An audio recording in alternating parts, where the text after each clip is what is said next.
안녕하세요. 두손누리TV입니다. 오늘은 급여 제공 지침 10개 항목 중 응급상황 대응 지침에 대해 알아보겠습니다. 방문 요양 서비스를 제공하는 요양보호사 선생님들, 그리고 장기 요양기관 종사자분들은 평소 어르신과 가장 가까운 곳에서 돌봄 서비스를 제공하고 계시죠. 하지만 아무리 경험이 많아도 응급상황은 예고 없이 갑자기 찾아오는 법입니다. 이때 당황하지 않고 침착하게 대응하는 것이 어르신의 건강과 생명을 지키는 데 무엇보다 중요합니다.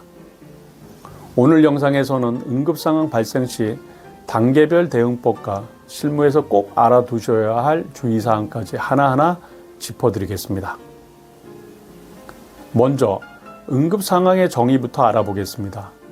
응급상황이란 어르신의 건강이나 생명에 중대한 위해가 발생할 가능성이 있거나 발생한 사항을 말합니다. 대표적인 예로는 다음과 같습니다. 갑작스러운 의식 소실, 호흡 곤란, 급성 흉통, 심한 출혈 또는 골절, 낙상으로 인한 심한 통증 또는 움직임 제한, 고열 또는 저체온으로 의식 혼미, 중증 알레르기 반응.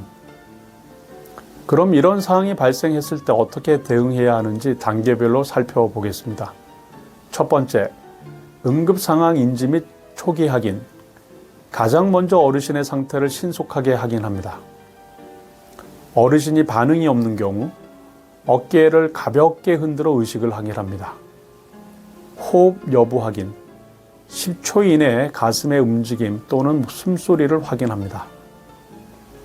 맥박 확인. 경동맥, 손목 등에서 맥박을 감지합니다. 두 번째, 응급상황 정도 판단. 응급상황인지 아닌지를 빠르게 판단하는 것이 중요합니다. 즉시 119 신고해야 하는 경우, 의식 없음, 호흡 없음, 심한 출혈, 가슴 통증, 호흡 곤란, 심한 낙상 등.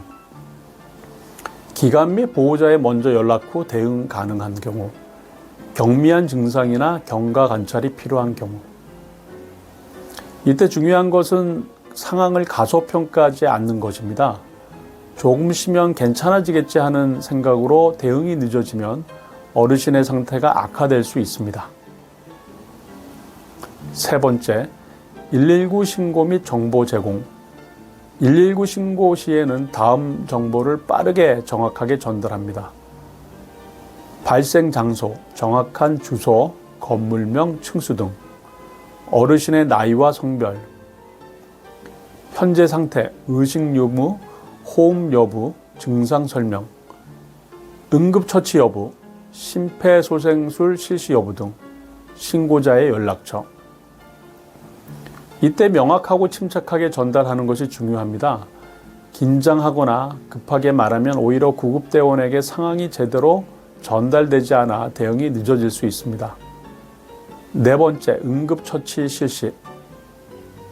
119 구급대가 도착하기 전까지 가능한 응급처치를 시행합니다. 물론 응급처치는 사전에 교육받은 내용 범위 내에서만 안전하게 시행하셔야 합니다. 심폐소생술은 의식과 호흡이 없을 경우 즉시 실시. 출혈 시에는 깨끗한 천으로 출혈 부위를 직접 압박하여 지혈. 골절 의심 시에는 환부 고정, 움직임 최소화. 호흡 곤란 시에는 편안한 자세 유지, 공기 흐름이 원활한 곳으로 이동. 무엇보다 중요한 것은 본인의 안전성을 확보하는 것입니다. 화재, 가스 누출, 전기 사고 등이 동반된 경우에는 절대 무리하게 접근하지 않고 본인과 어르신 모두 안전한 장소로 이동하는 것이 우선입니다. 다섯 번째, 보호자 및 기관 보고. 응급조치와 동시에 기관 담당자 및 보호자에게 상황을 신속하게 알립니다. 보고 시에는 다음 내용을 포함하셔야 합니다. 응급상황 발생 시간과 장소, 어르신 상태 및 응급조치 내용, 119 신고 여부와 구급대 도착 예상 시간, 추가로 필요한 지원사항. 여섯 번째, 사고 기록 작성. 응급상황 종료 후에는 반드시 사고 기록을 작성합니다. 기록은 기관의 사고 관리에 활용되고 향후 교육 자료로도 매우 중요하게 사용됩니다. 기록 시에는 다음 항목을 포함하시기 바랍니다. 사고 발생 일시 및 장소, 사고 발생 경과, 대응 내용 및 결과, 보호자 및 기관 보고 여부, 사고 이후 조치 및 어르신 경과. 실제 현장에서는 예상치 못한 사항이 자주 발생합니다. 어떤 요양보호사님은 평소 건강하셨던 어르신이 식사 중 갑자기 의식을 잃고 쓰러지시는 상황을 경험하셨다고 합니다.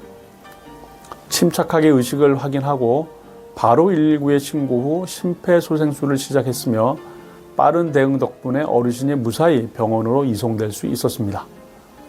이처럼 응급상황 대응은 단 한 번의 신속한 판단과 행동이 어르신의 생명을 지킬 수 있습니다. 응급상황 대응 지침의 핵심은 다음과 같습니다. 빠르게 인지하고 상태 확인하기, 정확하게 판단하고 119 신고하기, 침착하고 명확한 정보 제공하기, 교육받은 범위 내에서 안전한 응급처치하기, 보호자 및 기관에 신속하게 보고하기, 사고 기록 철저하게 작성하기. 오늘 영상에서 함께 알아본 응급상황 대응 지침, 정말 중요한 내용입니다. 방문 요양과 장기 요양 기간 현장에서는 단 몇 초, 단 한 번의 판단과 행동이 어르신의 소중한 생명을 지킬 수 있습니다. 오늘 알려드린 단계별 대응법과 주의사항 꼭 숙지하시고 평소에도 반복 학습을 통해 실제 상황에서 당황하지 않고 침착하게 대응할 수 있도록 준비해 두세요. 두손누리 TV입니다. 구독과 좋아요 부탁드립니다.